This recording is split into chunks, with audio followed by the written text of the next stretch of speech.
今大人気のスタンフォード大学の脳神経科学者アンドリュー・ヒューバーマン、ポッドキャストにおいても数百万人のフォロワーがいます。彼が脳神経科学的に見て神の存在を認めざるを得ないという発言をしました。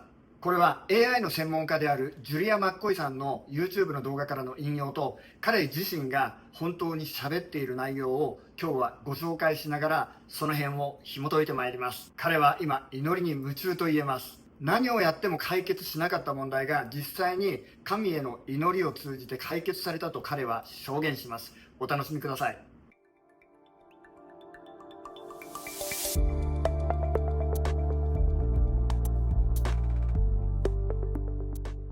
What I'm about to tell you will completely shatter everything you thought you knew about consciousness, God, and the very nature of reality itself. The world's most respected neuroscientist just admitted something that has religious leaders celebrating and atheists scrambling for answers. And the evidence? It's so overwhelming that even Harvard's most skeptical researchers can no longer deny what ancient scriptures have been telling us for thousands of years. Here's what just happened that's got the entire scientific community in an uproar. Dr. Andrew Huberman, Stanford neuroscientist, followed by millions, the guy who built his entire career on hard science, just went public with something extraordinary. He said, and I quote, "I hear messages from God. My mind doesn't have the structure to create them." Now, before you think this is some kind of religious conversion story, let me blow your mind with what science has actually discovered. Ready? For decades, scientists believed consciousness came from the brain.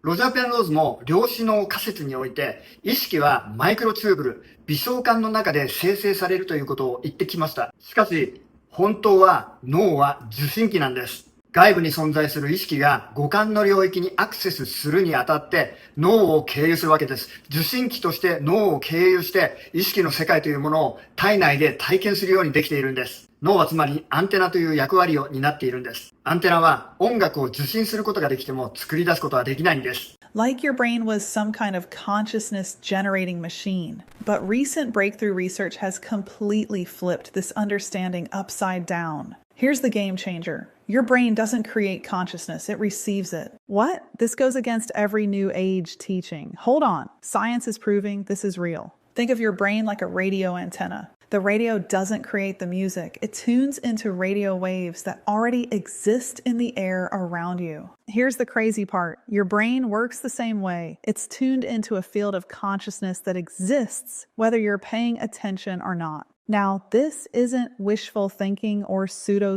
We're talking about MRI studies showing consciousness activity before brain activity. Quantum physics research revealing how consciousness affects reality at the particle level, near-death experience studies with thousands of documented cases, and neuroplasticity research proving the mind can literally rewire the brain. Multiple Ivy League universities, peer-reviewed journals, the most rigorous scientific standards you can imagine. Listen, when the Word of God says, "In the beginning was the Word," that's describing consciousness as the fundamental force of creation. When the Word says, "I am that I am," that's the Hebrew word Yahweh, literally meaning the eternal presence behind all existence. When Jesus said, "The kingdom of heaven is within you," he was pointing to your built-in capacity to connect with this infinite field of awareness. Science is now proving what mystics, prophets, spiritual teachers, and most of all,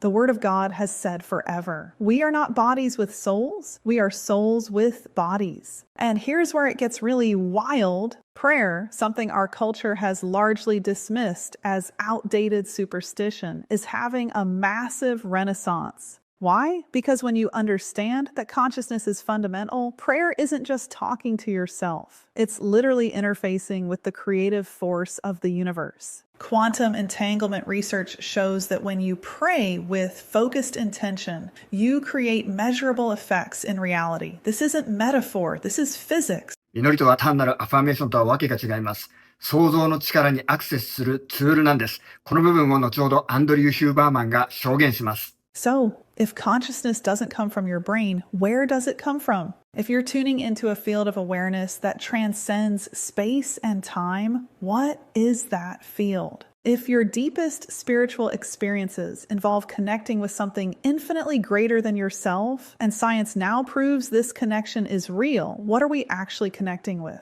The answer that's emerging from the most cutting-edge research points to something that sounds a lot like what we've always called God. Not a stranger man in the sky, not a religious institution, but the fundamental creative intelligence behind all existence and you yourself. I'm talking the I am presence that gives life to everything. This isn't just about proving God exists. This is about understanding who you really are. You're not an accident in a meaningless universe. これがビッグバンセオリーや進化論において一般的に我々に教え込まれている内容なんです。人間はたまたま生じた意味のない存在である。本当にそうでしょうか？これが実は猛毒なんです。You're not just a biological machine that randomly developed consciousness. You are a spiritual being, temporarily wearing a physical body, with the innate capacity to connect with the infinite intelligence that created everything. Your intuition, that's real. Your sense of purpose, that's real. Your deepest prayers, they're being heard by the one who spoke the universe into existence. Scientists like Huberman are no longer staying quiet because they can't erase the evidence and expect the picture to make sense. The research is too overwhelming, the personal experiences too profound, the implications too important. Whether you call it God, universe, source, or the great mystery doesn't matter. What matters is that science is finally catching up to what your heart has always known. You are fearfully and wonderfully made, you are loved beyond measure, and you have the capacity to connect with the creator of all that exists. The question isn't whether God is real. The question is, what are you going to do now that science has confirmed what faith has always known?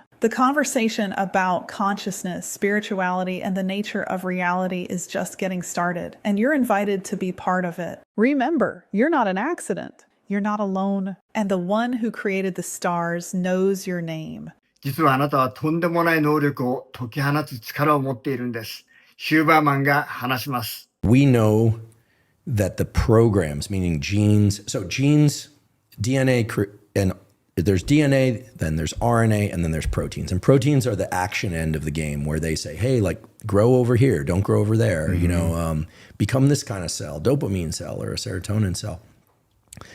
We know that those mechanisms are incredibly well conserved from mice to humans. Now, certain things happen in the human brain that you don't see in other species, like the elaboration of the parts of the brain that are involved in context and planning, especially. But the memory systems, the ones that control hormones, breathing, heart rate, they're very similar. Not exactly the same, but very similar. Okay. When you start to study and understand brain development, as I did, or neuroplasticity, or dopamine, you have to. Meaning, I don't care if you're an atheist, agnostic, or believer in creator. You have to step back and just go, wow, wow. Now, then, of course, there's this difference among scientists as to who believes in God, who doesn't. I'll just go on record. I'm very comfortable saying it. I believe in God. I do. I think there are many things that science can explain. There are certain things science can't explain. But I'll even go a step further, which is that all the elements of science are entirely compatible with the idea of there being a God. And I'm not the first scientist to say this. I mean, Einstein believed in God. Carl Jung, one of the greatest psychologists ever, clearly believed in God. There are many atheist scientists. There are agnostic scientists who are just kind of like unsure, right? And, you know, for me, I'm in absolute awe of biology. It's just incredible that we're sitting here having this conversation. It's with language, that there are little sound waves that you're perceiving and understanding. I mean, it's just, and I think the brain represents the apex of incredible in terms of biology. Like the heart is interesting, the immune system is interesting, the liver is interesting, but the brain is unbelievable. Yeah. I mean, think about the number of different ways you can move your body compared to another species. Think about what you did today. Think about what I was attempting to do today, right? Yeah. Spectacular. Think about technology, these lights, the, Tesla cars, spaceships. I mean, Yeah. the internet. I mean, unbelievable. And yet, oh, so real. Yeah. So, I mean, we could talk a bit about how well, I'll just say this. Secretly, I've always prayed. I grew up in a split religion home. My family's like the UN. We've got people from Guatemala, Denmark, Argentina, New York, like all the different political battles are in my family. Super left, super right, libertarians, lefties to the, it's crazy. Thanksgivings can be difficult. Yeah. But I'll say this, I absolutely pray. I absolutely love that the idea, but also what for me is really a deep belief, which is that we can't control everything. We're not in as much control as we think we are. And that the magnificence of biology and the magnificence of nature is, it's impossible for me to conceive how that could come about any other way. It just is. Now, yeah, I mean, I think that, full stop. Who do you pray to? 誰に祈りますか？非常に面白い質問です。彼はこの質問に神に祈りますと答えます。しかしその直後、彼は聖書を引き合いに出します。そして祈りの力に話が続きます。祈りは必ず結果が出ると。それは私も同感です。That's an interesting one because I think God. Yeah. So I absolutely do. I've actually started reading the Bible recently, start to finish. I feel like it's my duty to learn and in some sense compare Old and New Testament. I'm really interested in the stories, but I'm fascinated by the story of us, right? And the story of everything. And so, but yeah, I pray out loud in the morning, sometimes again in the middle of the night if I wake up. And it's only recently that I've been doing this more often. It's given you peace? Oh, my goodness. It's given me so much. It's given me peace. And, this is going to sound weird and probably people are going to be like, what are you talking about? If this, it works. It works. There's a way in which certain things I was grappling with, I just couldn't resolve. I couldn't do it. And it was all internal and I just couldn't do it. How were you trying to resolve these things? Like have an answer? Yeah, discipline myself. I mean, it wasn't like I was super, undisciplined. I mean, obviously I have a lot of self-discipline, but I always pray, I want to remove my defects of character. I want to, I certainly pray for other people. I mostly, these days I pray for the ability to really harness as much care and love for other people and for myself, something I haven't been that good at in my lifetime, in order to be able to put the best possible work into the world, to really serve. Like I really see myself as serving higher power. Like I'm a conduit. Right. And the better I can do that, the better I'm serving. The better I'm serving, the more I feel connected to humanity.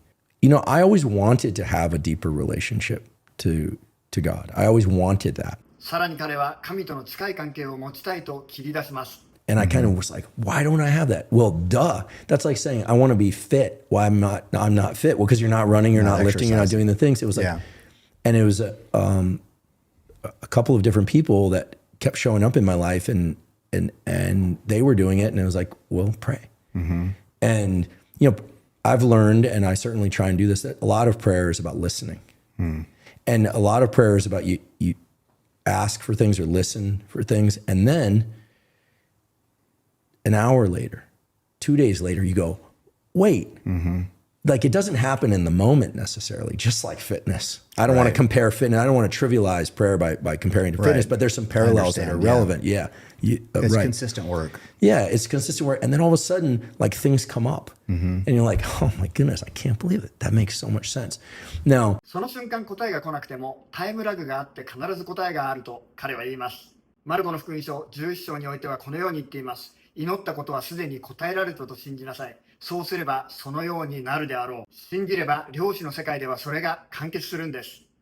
I think that the success of the podcast, first of all, I'm incredibly grateful for it, incredibly grateful. But in many ways, I'm doing exactly what I was doing when I was that 6, 7, 8, 9-year-old kid. I'm learning and sharing. So it was always in me, and it always felt like this energy, this thing, like it's like, how did I end up like this? How come all the other kids like don't have this? And how come sometimes it feels like a little bit of a, not a curse, but kind of a burden? Like, what do I do with this?